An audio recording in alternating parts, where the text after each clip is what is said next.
Hello மக்களே, hi. நீங்க எல்லாரும் பிரீஸ் ரெசிடென்சில நடக்கிற ட்ரெஸ் எக்ஸ்போ பத்தி ஆல்ரெடி கேள்விப்பட்டிருப்பீங்க. So Friday, Saturday, Sunday 3 days நடக்குது. நாங்க வந்து சாட்டர்டே ஈவினிங் போயிருந்தோம்.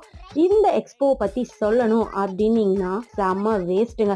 அவ்வளோதான் ஒரே வேர்ட்ல சொல்லணும்னா. ஸோ இங்க பாத்தீங்கன்னா ஓகேவா தான் இருந்துச்சு எல்லாம். பட் ஆனா ஓகேவாவும் இல்லை அப்படிங்கிற மாதிரி தான் இருந்தது. தூரத்துல இருந்து பாக்குறப்ப எல்லாமே நல்லா தெரியுது. கிட்டக்கு போய் பார்த்தா எதுவுமே நல்லா இல்லை. எல்லாமே வந்து பிராண்டட் ட்ரெஸ் அப்படிலாம் போட்டிருந்து 70% ஆஃபர்னு கொடுத்துருந்தாங்க. எதுவுமே பார்க்க வந்து ஒரு அட்ராக்டிவா சூப்பரா இருக்க மாதிரி எனக்கு தோணல. எனக்கு எதுவுமே சுத்தமா பிடிக்கல.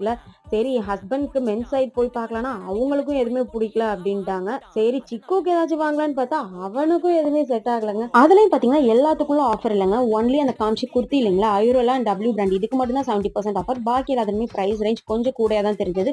இதுக்கு வேற ஷாப்லயே பரவாயில்லடா சாமி அப்படின்னு தோணுச்சு. ஸோ ஃபைனலா ஒண்ணுமே வாங்காம இந்த வெஸ்ட்டை மட்டும் வாங்கிட்டு அங்கே